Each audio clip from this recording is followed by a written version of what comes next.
Το έχουμε κάνει όλοι, έτσι δεν είναι? Βλέπουμε μια εφαρμογή που μας φαίνεται ενδιαφέρουσα, είναι δωρεάν, πατάμε λήψη και τέλος. Μέσα σε λίγα δευτερόλεπτα είναι στο κινητό μας. Έχουμε αναρωτηθεί όμως ποτέ πώς γίνεται αυτό? Ποιο είναι τελικά το πραγματικό αντίτιμο για όλες αυτές τις δωρεάν εφαρμογές? Εδώ είναι που τα πράγματα γίνονται λίγο περίεργα. Σκεφτείτε το. Υπάρχουν εκατομμύρια εφαρμογές που κατεβάζουμε χωρίς να πληρώσουμε ούτε $1. Κι όμως η παγκόσμια αγορά αυτών των εφαρμογών αξίζει πάνω από $1 τρισεκατομμύριο. Το ερώτημα λοιπόν είναι απλό, σχεδόν προφανές. Αφού δεν πληρώνουμε εμείς, από πού βγαίνουν όλα αυτά τα χρήματα? Λοιπόν, η απάντηση κρύβεται σε έναν ολόκληρο οικονομικό μηχανισμό που δουλεύει αθόρυβα πίσω από τις οθόνες μας. Σε αυτή την ανάλυση θα προσπαθήσουμε να ρίξουμε φως σε αυτό το σύστημα. Θα το δούμε κομμάτι-κομμάτι, βήμα προς βήμα, για να καταλάβουμε ακριβώς πώς λειτουργεί. Ας ξεκινήσουμε από τα βασικά.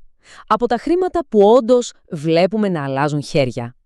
Εδώ θα δούμε τους πιο άμεσους, τους πιο προφανείς τρόπους με τους οποίους οι δημιουργοί των εφαρμογών βγάζουν κέρδος. Για να το κάνουμε πιο απλό, ας χρησιμοποιήσουμε μια παρομοίωση. Φανταστείτε το κινητό μας τηλέφωνο σαν ένα τεράστιο εμπορικό κέντρο. Η είσοδος σε αυτό το εμπορικό είναι εντελώς δωρεάν. Ο καθένας μπορεί να μπει, να κάνει βόλτα, να χαζέψει τις βιτρίνες. Από τη στιγμή όμως που είμαστε μέσα, εκεί τα πράγματα αλλάζουν. Μέσα σε αυτό το εμπορικό υπάρχουν 3 πολύ συνηθισμένοι τρόποι για να ξοδέψουμε χρήματα, τρόποι που σίγουρα όλοι έχουμε συναντήσει. Είναι οι αγορές μέσα στην ίδια την εφαρμογή, οι συνδρομές και φυσικά οι αναβαθμίσεις από τη δωρεάν έκδοση σε μια πληρωμένη με περισσότερες δυνατότητες. Το πρώτο που συναντάμε είναι οι αγορές εντός της εφαρμογής. Μιλάμε για μικρές, μεμονωμένες αγορές για κάτι πολύ συγκεκριμένο. Ας πούμε, έξτρα ζωές σε ένα παιχνίδι για να συνεχίσουμε ή ένα ιδιαίτερο φίλτρο σε μια εφαρμογή για φωτογραφίες. Στο εμπορικό μας κέντρο, αυτό είναι σαν να μπαίνουμε σε ένα συγκεκριμένο κατάστημα και να αγοράζουμε ένα και μόνο προϊόν. Μετά έχουμε τις συνδρομές. Εδώ πληρώνουμε ένα σταθερό ποσό, συνήθως κάθε μήνα ή κάθε χρόνο, για να έχουμε συνεχή πρόσβαση σε κάτι. Μπορεί να είναι ταινίες, μουσική, προγράμματα γυμναστικής, οτιδήποτε. Γυρνώντας στην παρομοίωσή μας, αυτό είναι σαν να πληρώνουμε μια συνδρομή για να έχουμε πρόσβαση σε ένα αποκλειστικό VIP lounge μέσα στο εμπορικό κέντρο. Και τώρα πάμε στο πιο ενδιαφέρον κομμάτι, στα χρήματα που δεν βλέπουμε. Εδώ το παιχνίδι αλλάζει τελείως, γιατί τα νομίσματα δεν είναι ευρώ ή δολάρια. Είναι 2 άλλα πράγματα, εξίσου πολύτιμα, η προσοχή μας και τα δεδομένα μας. Αυτό βέβαια μας φέρνει σε μια πολύ λογική απορία. Καλά όλα αυτά, θα πει κάποιος, αλλά τι γίνεται με όλες εκείνες τις εφαρμογές που δεν ζητάνε ποτέ λεφτά, που δεν έχουν ούτε αγορές, ούτε συνδρομές, τίποτα? Πώς επιβιώνουν αυτές? Η σύντομη απάντηση είναι οι διαφημίσεις. Αλλά προσοχή, δεν μιλάμε για τυχαίες διαφημίσεις. Μιλάμε για διαφημίσεις που είναι απόλυτα στοχευμένες στα ενδιαφέροντα του καθενός μας. Και αυτό, για έναν διαφημιστή, είναι χρυσός. Οι εφαρμογές, λοιπόν, αναλύουν τη συμπεριφορά μας για να μαντέψουν τι θα θέλαμε να αγοράσουμε.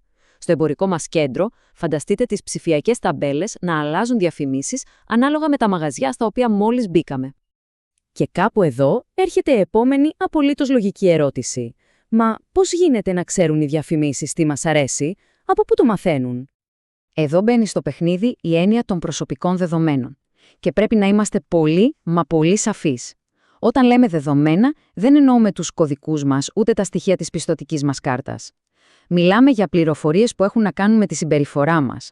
Πού βρισκόμαστε, τι ψάχνουμε, ποιες εικόνες προσπερνάμε και σε ποιες στεκόμαστε για περισσότερη ώρα.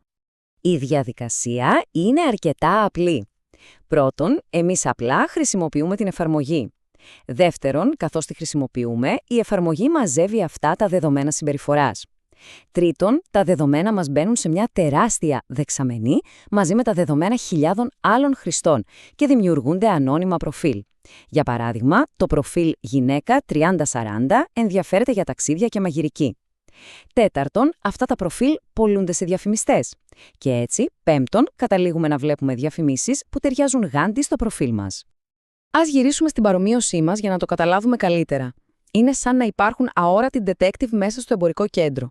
Αυτοί σημειώνουν σε ποια μαγαζιά μπαίνουμε, ποια ρούχα κοιτάμε, ποια βιβλία ξεφυλίζουμε, Δεν ξέρουν το όνομά μας, δεν τους ενδιαφέρει. Αυτό που ξέρουν είναι το προφίλ του αγοραστή με τον αριθμό 1234. Εδώ είναι πάρα πολύ σημαντικό να ξεκαθαρίσουμε μια πολύ συχνή παρανόηση. Οι σοβαρές εφαρμογές δεν πουλάνε τους κωδικούς μας, ούτε τα στοιχεία των καρτών μας, ούτε τις προσωπικές μας φωτογραφίες. Κάτι τέτοιο δεν είναι απλά λάθος. Είναι παράνομο και θα οδηγούσε μια εταιρεία στο να κλείσει αμέσως. Αυτό που έχει αξία και που πωλείται είναι τα ανώνυμα πρότυπα συμπεριφοράς. Τώρα, ας κάνουμε ένα βήμα πίσω για να δούμε τη μεγάλη εικόνα. Γιατί όλα αυτά τα μικρά κομμάτια που είπαμε συνθέτουν ένα τεράστιο, αόρατο, οικονομικό σύστημα. Μια ολόκληρη παγκόσμια αγορά που η πρώτη της ύλη είναι τα δεδομένα μας. Οι ειδικοί έχουν δώσει σε αυτό το σύστημα ένα όνομα. Το ονομάζουν καπιταλισμός επιτήρησης. Με πολύ απλά λόγια, είναι ένα νέο οικονομικό μοντέλο όπου η ανθρώπινη εμπειρία, η συμπεριφορά μας δηλαδή, μετατρέπεται σε δεδομένα. Και ο σκοπός αυτών των δεδομένων είναι να προβλέψουν και μερικές φορές ακόμη και να επηρεάσουν τις μελλοντικές μας πράξεις. Κάθε κλικ που κάνουμε, κάθε αναζήτηση, κάθε «μου αρέσει», κάθε δευτερόλεπτο που ξοδεύουμε κοιτώντας κάτι, όλα αυτά συλλέγονται, πακετάρονται και τελικά γίνονται ένα προϊόν. Ένα προϊόν που αγοράζεται και πωλείται σε μια τεράστια αγορά. Για να γίνει ακόμα πιο κατανοητό, ας το συγκρίνουμε με τον κλασικό βιομηχανικό καπιταλισμό που ξέρουμε. Εκεί, ο στόχος ήταν να παράγονται αγαθά, όπως αυτοκίνητα, και η πρώτη ύλη ήταν το ατσάλι ή το πετρέλαιο. Στον καπιταλισμό της επιτήρησης, ο στόχος είναι να παράγονται προβλέψεις για τη συμπεριφορά μας. Και η πρώτη ύλη είμαστε εμείς, η ίδια η εμπειρία μας. Και αφού είδαμε τη μεγάλη εικόνα, ας γυρίσουμε πάλι πίσω στην οθόνη του κινητού μας. Γιατί η πραγματική τιμή που πληρώνουμε δεν είναι μόνο τα δεδομένα μας. Είναι και ο τρόπος με τον οποίο ο ίδιος ο σχεδιασμός των εφαρμογών μπορεί να μας χειραγωγήσει και να επηρεάσει τις αποφάσεις μας. Εδώ μπαίνει η έννοια των σκοτεινών μοτίβων ή αλλιώς dark patterns. Τι είναι αυτά? Είναι έξυπνα σχεδιαστικά κόλπα μέσα στις εφαρμογές που μας πρόχνουν μαλακά-μαλακά να κάνουμε πράγματα που ίσως δεν θέλαμε. Να ξοδέψουμε παραπάνω χρήματα, να μοιραστούμε περισσότερες πληροφορίες ή να πατήσουμε ναι σε κάτι που δεν καταλάβαμε καλά. Αυτά τα κόλπα βασίζονται στην ανθρώπινη ψυχολογία. Για παράδειγμα, εκμεταλλεύονται τον φόβο μας μήπως χάσουμε μια ευκαιρία, με μηνύματα του τύπου «προσφορά μόνο για 5 λεπτά». Ή μας κάνουν να ξοδεύουμε εικονικά πετράδια σε ένα παιχνίδι αντί για αληθινά χρήματα, επειδή έτσι ο πόνος της απώλειας είναι μικρότερος.